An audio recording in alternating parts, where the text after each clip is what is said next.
요한계시록 1장 9절에서 20절까지 오늘로서 1장의 말씀을 정돈하도록 하겠습니다. 다음 주부터 2장 말씀 시작합니다. 제가 9절부터 시작을 하겠습니다. 나 요한은 너희 형제요 예수의 환난과 나라와 참음에 동참하는 자라. 하나님의 말씀과 예수를 증언하였으므로 말미암아 밤모라 하는 섬에 있었더니 주의 날에 내가 성령에 감동되어 내 뒤에서 나는 나팔 소리 같은 큰 음성을 들으니 이르되 내가 보는 것을 두루마리에 써서 에베소, 서머나, 버가모, 두아디라, 사데, 빌라델비아, 라오디게아 등 7교회에 보내라 하시기로 몸을 돌이켜 나에게 말한 음성을 알아보려고 돌이킬 때에 7금 촛대를 보았는데 촛대 사이에 인자 같은 이가 발에 끌리는 옷을 입고 가슴에 금띠를 띠고 그의 머리와 털의 희기가 흰 양털 같고 눈 같으며 그의 눈은 불꽃 같고 그의 발은 풀무불에 단련한 빛난 주석 같고 그의 음성은 많은 물소리와 같으며 그의 오른손에 7별이 있고 그의 입에서 좌우에 날선 검이 나오고 그 얼굴은 해가 힘있게 비치는 것 같더라. 내가 볼 때에 그의 발 앞에 엎드러져 죽은 자같이 되매 그가 오른손을 내게 얹고 이르시되 두려워하지 말라. 나는 처음이요 마지막이니 곧 살아있는 자라. 내가 전에 죽었었노라. 볼지어다 이제 세세토록 살아있어 사망과 음부의 열쇠를 가졌노니 그러므로 내가 본 것과 지금 있는 일과 장차 될 일을 기록하라. 내가 본 것은 내 오른손에 7별의 비밀과 또 7금 촛대라. 7별은 7교회의 사자요 7 촛대는 7교회니라. 아멘. 최근에 한 유명한 소설가의 글을 읽게 됐습니다. 자신의 얘기를 적어둔 글이었죠. 근데 그가 이런 고백을 하더군요. 자신의 작품 중에 그래도 탁월하다고 말할 수 있는 작품은 거의 다 이 시간에 적혀진 것이라고 그러더라고요. 어떤 시간이냐 그랬더니 내 자신을 스스로 가두어둔 시간, 그때 쓰여진 책들이, 소설들이 가장 탁월한 작품이 되었다는 겁니다. 스스로 자신을 가두어 두고 있는 시간, 아니 때때로 외적인 조건 때문에 스스로 갇혀 있는 시간에 적혀진 글들이 멋진 작품으로 탄생되었다는 겁니다. 갇혀 있는 거요? 불편하잖아요. 하고 싶은 것, 원하는 것, 계획한 것, 마음대로 할 수 없는 그런 갇힘의 시간과 공간에서 오히려 더 놀라운 것들이 탄생한다는 거죠. 그래서 그가 이렇게 말했습니다. 그 스스로의 갇힘 속에서 진정한 자유가 피어난다고. 우리는 갇히는 것 싫어합니다. 자유로운 것 좋아하죠. 마음대로 원하는 것 다 할 수 있는 여력이 되기를 원하죠. 그러나 그렇지 못한 스스로 갇혀 있다고 생각하는 순간일수록 어쩌면 훨씬 더 놀라운 것들을 이루어낼 수 있을지도 모른다는 그 소설가의 이야기가 마음에 다가왔습니다. 신앙인이란 어떤 사람일까요? 신앙인은 자신의 삶을 신앙이라는 울타리 안에 가두어 두는 인생을 살기로 결정한 사람 아닐까요? 신앙의 선을 넘지 않기 위해서 신앙의 울타리를 쳐놓고 그 바깥으로 빠져나가는 것 두려워하면서 그 울타리 안에서만 살려고 몸부림치기로 결정한 사람이 신앙인 아니겠습니까? 신앙이라고 하는 놀랍고도 거대한 울타리 안에 어쩌면 때때로 너무 좁고 불편하다고 생각되기도 하는 그 울타리 안에 우리 자신을 가두고 사는 것이 신앙의 삶 아니겠냔 말이죠. 그런데 그 울타리 안에서 정말 견뎌낼 수만 있다면, 잘 지나갈 수만 있다면 어쩌면 훨씬 더 놀랍고 거대한 자유함을 경험하게 되는 것이 우리 신앙인의 삶일 겁니다. 그러면 신앙이 뭘까요? 신앙이란 또다시 소설가의 말을 빌린다면 예수라는 그분에게 내 자신의 삶을 가두어 놓는 것이 신앙일 겁니다. 예수라는 그분에게 나의 삶 전부를 가두어 놓는 겁니다. 예수 외에는 삶의 길이 없음을 알고, 예수 외에는 진정한 기쁨이 없는 줄 알고, 예수 외에는 참된 생명의 능력이 없는 줄 알고, 그분에게 갇혀 사는 것. 그래서 그 예수 그리스도가 누구인지 우리는 끊임없이 살펴보는 거죠.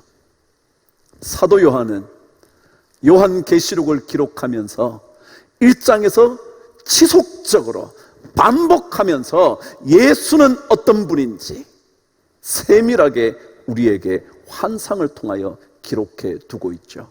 왜냐하면 그 예수 밖으로 빠져나가는 것은 신앙이 아니기 때문이죠. 어떤 권력에도 어떠한 환경에도 굴복하지 않고 예수 안에만 있겠다고 결정하는 것이 신앙이고 예배이기 때문에 그 예수를 계속해서 세밀하게 그려주고 있는 겁니다. 그럼 사도 요한의 마지막 인생은 유배의 인생이었습니다. 로마 제국이라는 타의에 의하여 갇히게 된 인생을 살게 된 거죠.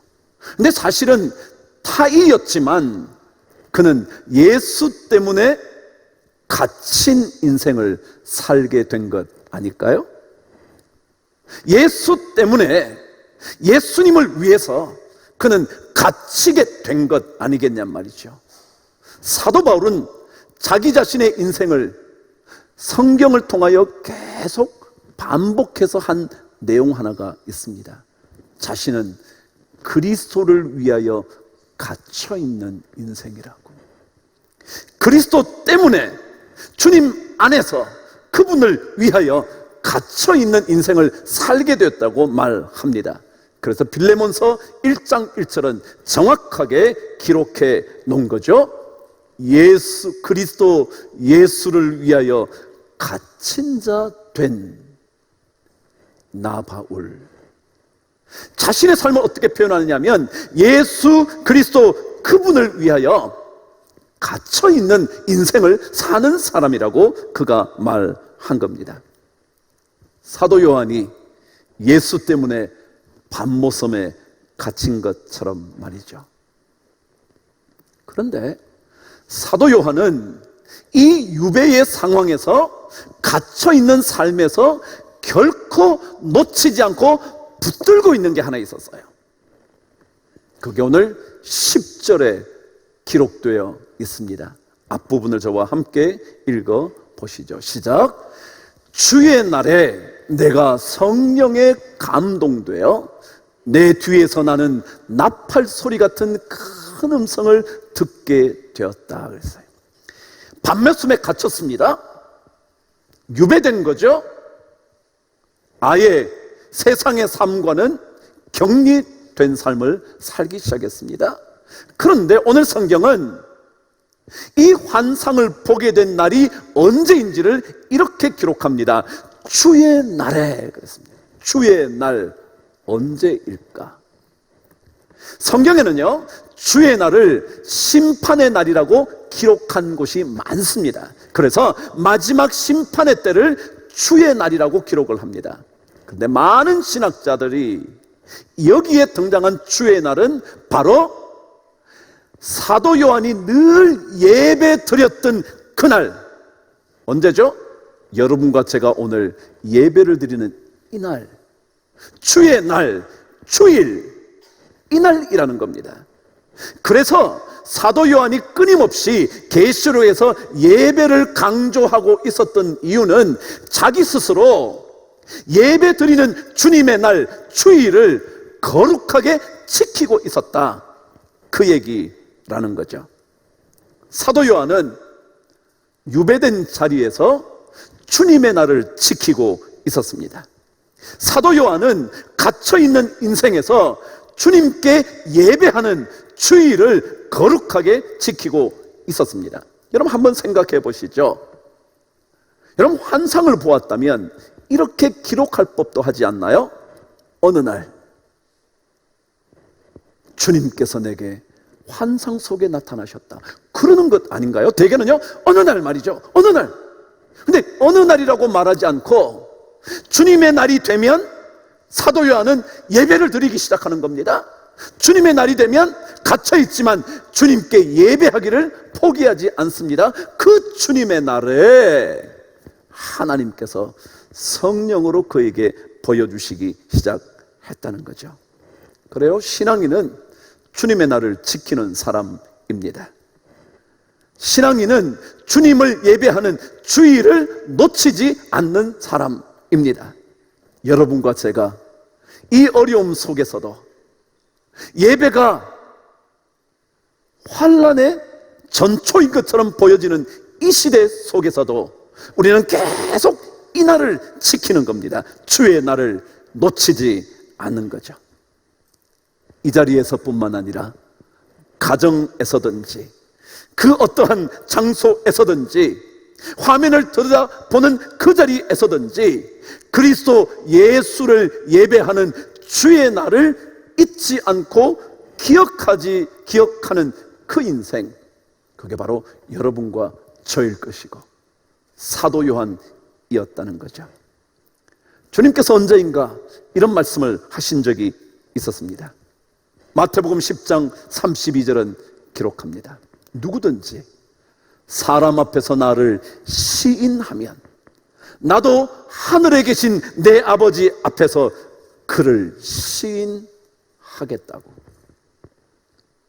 우리가 주님의 날에 주님을 기억하면 주님도 반드시 우리를 기억해 주시겠다는 겁니다. 주님의 날에 하나님을 놓치지 않으면, 예배를 놓치지 않으면, 그 예수 그리스도 그분을 놓치지 않으면 반드시 주님께서 우리를 기억하실 것이라고 말하는 겁니다. 자, 그러면 주님의 날을 놓치지 않고 있는 인생에게 어떤 복이 있는지 성경 10절은 계속해서 이렇게 말합니다. 읽어보실래요? 시작. 주의 날에 내가 성령에 감동되어 내 뒤에서 나는 나팔 소리 같은 큰 음성을 들었다 그랬습니다. 주님을 기억하면요, 주의 날을 기억하면요, 예배를 놓치지 않으면요, 그때 성령의 감동이 임하기 시작한다는 거예요. 여기에 감동이라는 단어는 일어난다, 발생한다, 시작하게 된다, 그런 뜻입니다. 다시 말하면 주의 날을 지키는 하나님의 백성에게, 주님을 예배하는 주의 날을 놓치지 않는 사람에게 그때 성령께서 역사하시기 시작한다는 거예요. 일어나시기 시작한다는 거예요. 성령께서 우리 마음을 움직이시기 시작한다는 거예요. 어떤 상황에도 예수님께 예배드리는 일을 놓치지 않는 그때 성령의 역사가 일어나기 시작한다고 말하는 거죠. 성령의 감동은요, 다른 데서 오지 않아요. 주님의 날을 지키기로 결정한 사람, 그날에 예수 그리스도 그분을 놓치지 않으려고 하는 그 사람에게 성령이 막 큰 음성으로 나타나는 거예요. 나팔 소리처럼 거대하게 울려지는 거예요. 성령의 음성이 우리를 깨우쳐 주실 것입니다. 성령께서 그분이 우리의 발걸음을 인도해 주실 것입니다. 눈물을 흘리고 있을 때 위로하실 것이고, 두려움에 빠져 있을 때 평화를 우리에게 허락하실 것이며, 연약할 때 능력으로 채워 주실 것이고, 환난 가운데서 지나갈 힘을 공급하시는 겁니다. 이게 성령의 감동이 있는 거예요. 언제요? 주의 날을 지키는 그 사람에게, 예배를 기억하고 있는 그 사람에게 성령의 감동이 멈추지 않는다는 거예요. 큰 나팔 소리처럼 계속해서 우리에게 일어나기 시작한다는 거죠. 그렇다면 우리가 주의 날, 이 주님의 날에 꼭 기억해야 할 예수가 어떤 분인가, 오늘 마지막으로 그분에 대하여 묵상해 보도록 하죠. 오늘 말씀은 이 예수의 두 가지 모습을 꼭 기억해야 한다고 적어두고 있는 것 같습니다. 18절 저와 함께 읽습니다. 시작. 곧 살아있는 자라 내가 전에 죽었었노라. 볼지어다 이제 세세토록 살아있어 사망과 음부의 열쇠를 가졌다. 첫 번째입니다. 주님의 날에 우리가 예배하는 이 예수의 첫 번째 모습을 성경은 십자가에 죽임 당하신 예수, 오늘 말씀에 의하면 내가 전에 죽었었노라 라고 말씀하신 전에 죽었던 예수, 어디에서 죽었나요? 십자가에서요. 십자가에서 죽임 당하신 예수를 우리는 놓치지 말아야 한다는 거예요. 요한계시록에는요, 죽임 당하신 어린 양에 대하여 계속 기록합니다. 계시록 5장 12절에 그래서 이렇게 기록되어 있는 거죠. 죽임을 당하신 어린 양은 능력과 부와 지혜와 힘과 존귀와 영광과 찬송을 받으시기에 합당하도다. 우리의 예배의 대상이신 이 예수는 누구시냐면 죽임을 당하신 어린 양이다, 그 얘기예요. 왜요? 여러분과 저의 죄를 씻기 위하여, 여러분과 저 안에 꿈틀거리는 죄악의 뿌리를 걷어내시기 위해서 십자가에서 죽으신 어린 양, 그분 예수라는 거예요. 이걸 기억해야 돼요. 그래서 오늘 성경은 내가 전에 죽었었다, 십자가에 못 박혀 죽임을 당했다고 말한 겁니다. 그래서 성경은 어린 양 계시록에 31번이나 기록합니다. 계속 어린 양이에요. 왜요? 어린 양은요, 구약시대에 백성들의 죄를 대신 짊어지고 죽임 당했던 희생 제물이었습니다. 그러니까 예수 그분은 우리의 죄악을 담당하시기 위하여 십자가에 죽임 당하신 희생 제물이라는 거예요. 그 예수를 우리가 믿는 거죠. 다른 예수를 믿지 않습니다. 우리는 십자가에서 죽임을 당하신 그 어린 양 예수를 믿는 거죠. 복음의 핵심을 가장 정확하게 적어 놓았다고 말하는 로마서 5장에는 이렇게 얘기합니다. 5장 6절 먼저 읽으면 이렇습니다. 우리가 아직 연약할 때에 기약대로 그리스도께서 죽으셨도다. 우리가 아직 연약할 때, 다시 말하면 아무도 자기 자신을 구원할 수 없는 연약함 속에 있을 때 그리스도께서 우리를 위하여 죽으셨대요. 경건하지 않은 여러분과 저를 위하여, 죄에 찌든 여러분과 저를 위하여 죽으셨대요.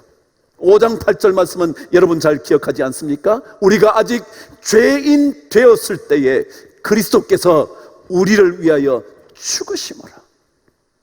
하나님께서 우리를 향한 자신의 사랑을 확정해 주셨다.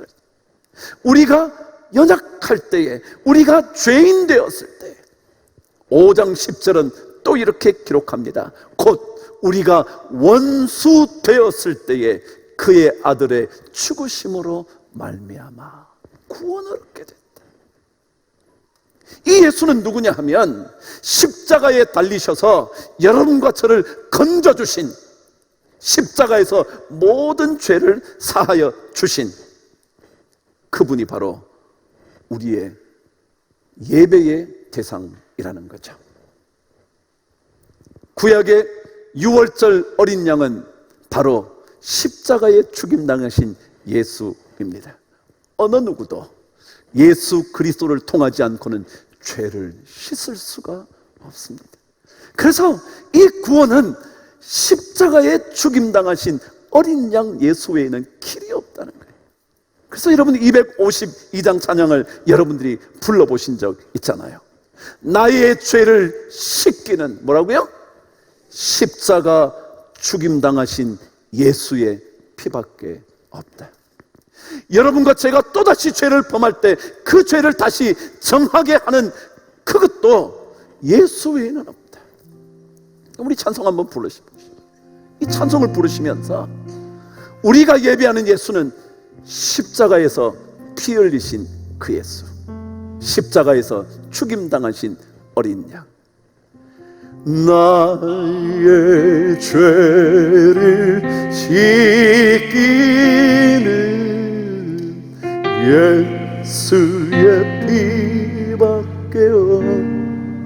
다시 정케하기도, 다시 정케하기도 예수의 피밖에요. 3절이요. 나의 죄 속하기는 예수의 피밖에. 여러분과 저는 공로가 없지만 나의 공로 없도다. 예수의 피밖에요. 예수의 흘린 피 날 희게 하오니 귀하고 귀하다. 예수의 피밖에 예수의 흘린 피, 예수의 흘린 피 날 알게 하오니 귀하고 귀하다. 어린 양의 피밖에 귀하고 귀하다. 귀하고 귀하다. 어린 양의 피밖에요. 네. 그래요. 이 죄를 씻으시는 십자가에 죽임당하신 어린 양 예수, 그분이 우리의 예배의 주제죠. 그분 만나려고 오는 것이지, 내 문제 해결하는 것, 그건 주님께서 덧붙여 주시는 은혜일 뿐이지 그것 때문에 오지 않아요. 우리는 이 십자가에서 죄를 사하여 주신, 보혈의 공로 보여주신 그분을 만나기 위해서 오는 거죠. 그런데 오늘 성경은 이 예수, 십자가에 죽임당하신 예수, 그분이 끝이 아니라고. 18절은 다시 한번 우리에게 가르쳐 줍니다. 읽어보실까요? 시작. 곧 살아있는 자라 볼지어다 이제 세세토록 살아있어 사망과 음부의 열쇠를 가졌다. 십자가에 죽임당하신 어린 양 예수는 죽음 당하심으로 끝이 나신 것이 아니라 다시 살아나신 부활의 예수라는 거예요. 우리 기독교의 핵심은요, 십자가에 죽임 당하신 어린 양 예수와 다시 살아나신 부활의 예수, 이게 우리 핵심 아닌가요? 그래서 지금도 살아계셔서 여러분과 저의 삶 속에 역사하고 계신, 지금도 일곱 촛대 사이를 거닐고 계시는, 우리 교회 가운데 운행하고 계시는 그 예수 그리스도, 지금도 살아계시는 그 예수, 다시 사신 예수. 사도 바울의 말처럼 그리스도께서 다시 사신 것이 없다면 우리의 믿음이 헛것일 수밖에 없기 때문에 우리가 예배하는 그 예수는 다시 살아나신 예수라는. 그래서 로마서 5장 10절 뒷부분은 그렇게 기록해 놓은 거죠. 더욱 그의 살아나심으로 말미암아 구원을 받을 것이니라. 십자가에 죽으신 그분이 다시 살아나심으로 말미암아 우리가 구원을 얻게 되었다는 거죠. 여러분 기억하시나요? 나는 처음이요 마지막이라 말씀하신 그 의미가 살아있다라는 의미라고 제가 말씀드린 것 말이죠. 성경이 그렇게 말하잖아요. 두려워하지 말라, 나는 처음이요 마지막이니 곧 살아있는 자라. 주님은 지금도 살아 계십니다. 지금도 살아 계셔서 우리의 구원주가 되십니다. 지금도 살아 계셔서 우리를 어둠에서 건져내시고 수렁에서 건져내시고 절망에서 건져내시는 구원주가 되시는 겁니다. 그래서 여러분 80장 찬송은 그렇습니다. 3절 가사가 지금도 살아 계셔서 언제나 하시는 일, 여러분과 저의 또다시 범하는 그 죄를 사하여 주시기 위하여 그분이 참 소망이 되어 주시는 그거예요. 그럼 이 찬송이요, 부를 때마다 은혜 아닌가요? 지금도 살아 계셔서 언제나 하시는 일, 나 같은 죄인 부르사 참 소망 주시. 다시 한번요. 지금도 살아 계셔서 언제나 하시는 일, 나 같은 죄인 부르사 참 소망 주시도다. 주 앞에 내가 엎드려 그 이름 찬송함은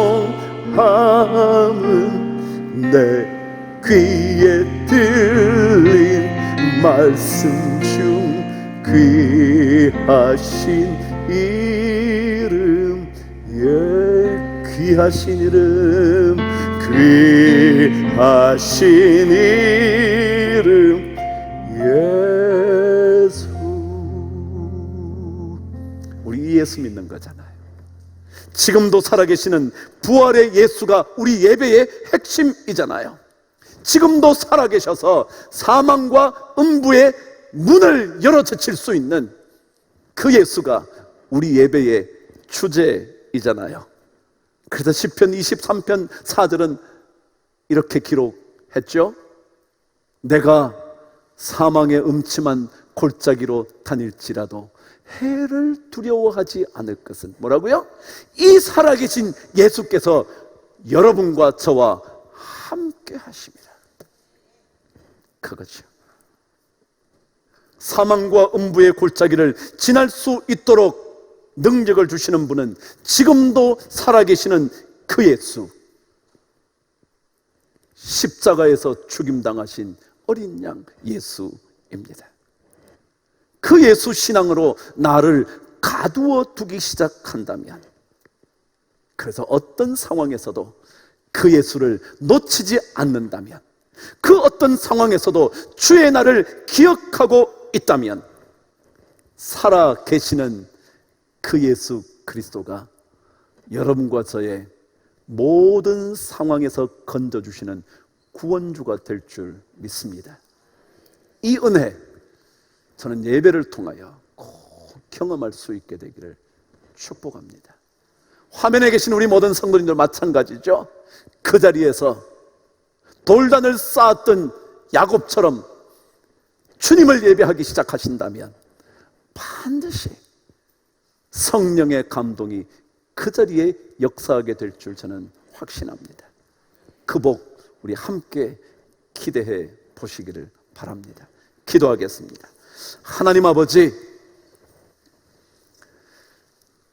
나 같은 죄인 부르신 주님께서 십자가의 죽으심으로 그리고 다시 살아나심으로 우리를 구원하여 주셔서 감사합니다.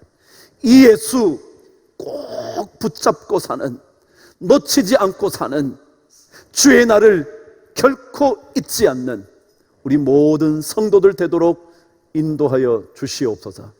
예수 그리스도 이름으로 간절히 기도드리옵나이다. 아멘.